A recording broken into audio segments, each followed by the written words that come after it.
Emmanuel, a young boxer with a brilliant future, dies tragically.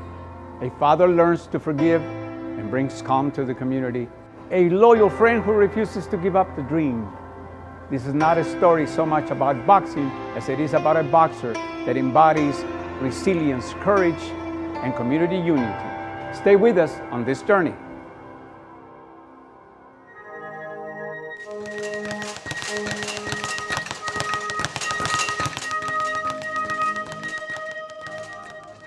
I am convinced that if my son came to this world, he was destined to be a boxer.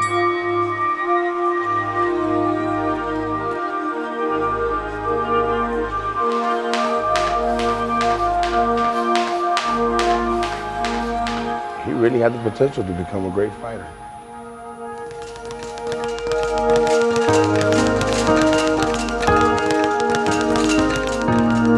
He could have gone as far as he wanted to go.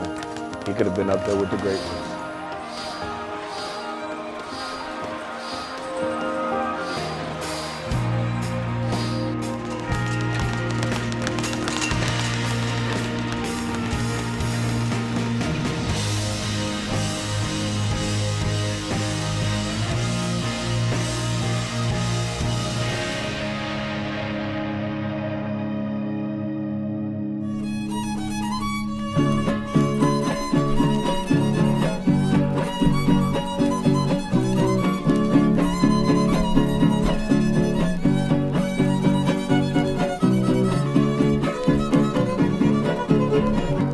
The Zuniga family came from Cárdenas, Mexico. After the loss of the first child, they came to America to start a new life.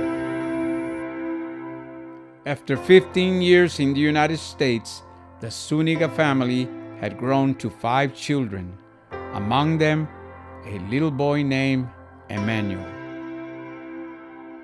When Emmanuel became 10 years of age, that was the first time that the topic of boxing came into the Zuniga family.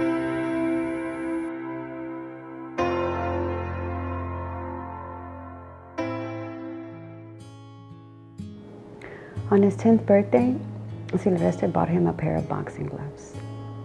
I thought it was repugnant. I didn't want my son to be a boxer.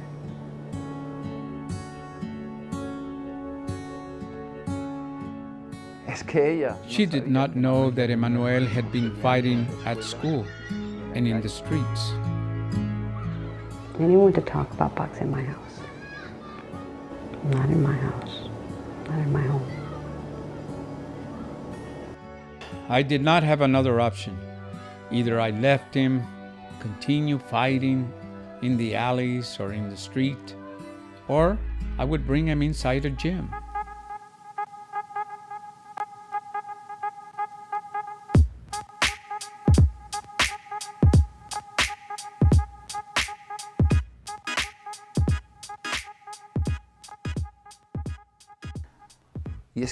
Boxing requires a lot of discipline, courage, and devotion.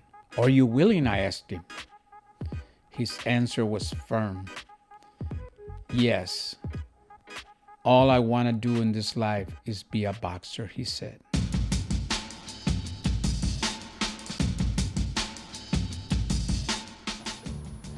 When I saw him for the first time, looked fragile, distant, you know. I mean, tell you the truth, he didn't impress me at all.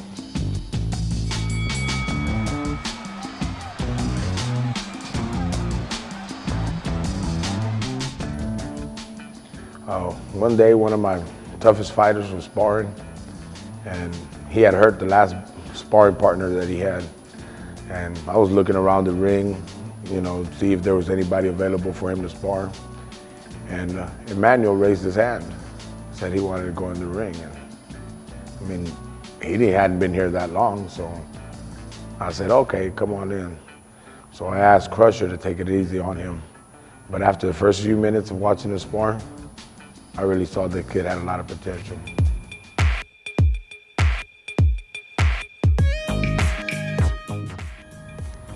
We met in elementary school. Yeah, his looks were deceiving then. People thought he was weak. Some even tried to bully him. But they found out the hard way. That's when they found out who he really was. After that, he started winning amateur fights, and he showed a lot of courage and a lot of personal techniques that he had that made him natural, techniques that he was born with. Yeah, he went from being a shy kid to being an Aztec warrior. After many impressive fights, he did real good. He was ready for the next one. He was ready for the big fight. I had no doubt he would win the fight. I knew he was ready to be a world champion.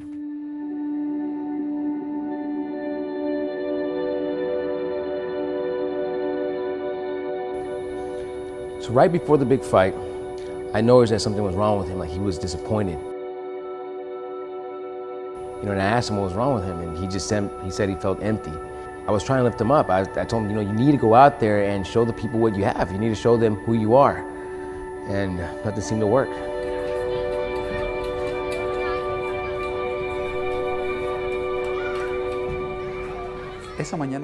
That morning, everyone was around the table.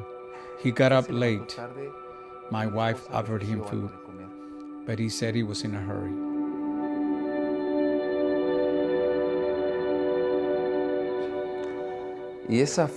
And that was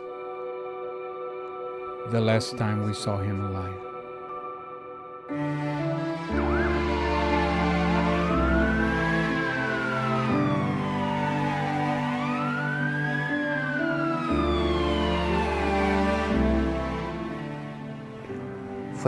It was around 3 in the afternoon when we received a call that my son, that Emmanuel, had been wounded.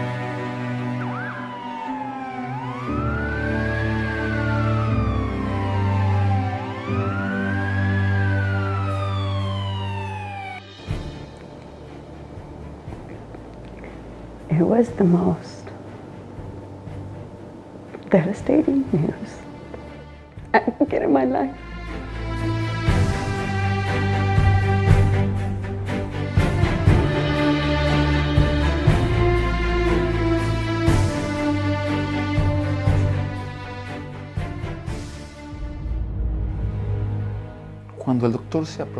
When the doctor came to talk to us in the waiting area, I could see it in his face. I knew right then that my son was dead.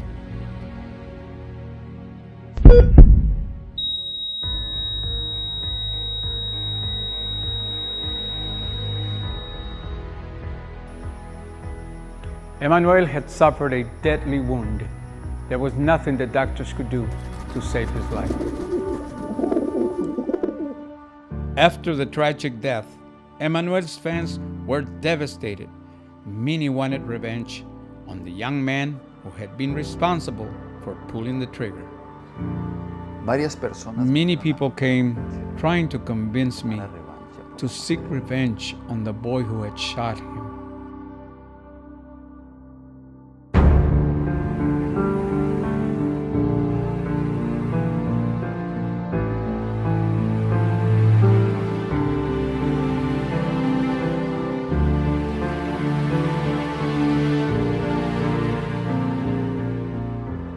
Although the authorities had ruled the death an accident, there were a lot of people very upset in the community looking for revenge.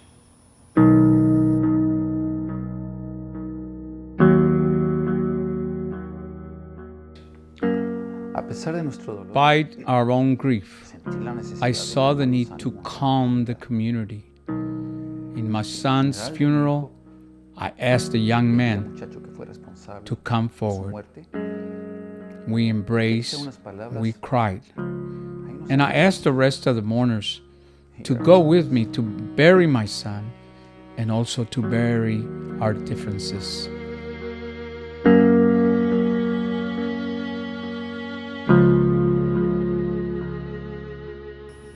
After the funeral, the Zunigas found solace through spirituality, while Roberto was impacted in an entirely different way.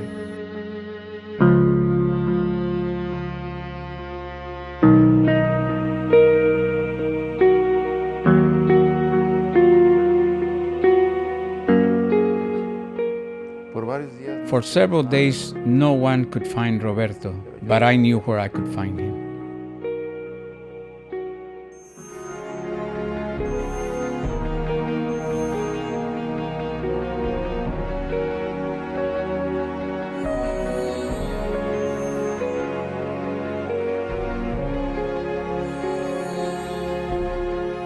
It was precisely at this point that Roberto receives the inspiration to continue the journey and take on the fight. Roberto and Emmanuel had been friends since childhood. Roberto mostly in the background, supporting his friend. After Emmanuel's death, he could not accept the dream they both had shared had suddenly come to a stop. Roberto decided to continue the legacy. I never saw Robert as a boxer. And he was always at Emmanuel's corner. After Emmanuel was gone, and he decided he wanted to box, I wanted to make sure I was there to support him.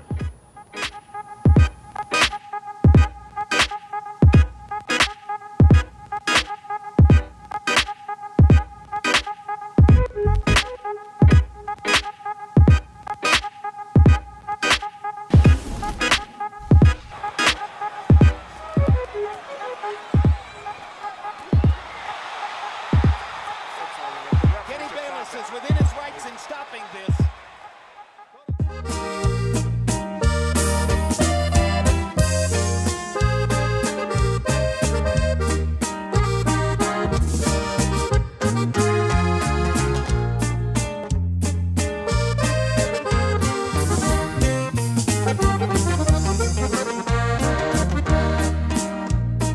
Una tarde de verano que en Houston, Texas pasó. El mes de agosto corría, por cierto era el día 6. Mataron a un boxeador.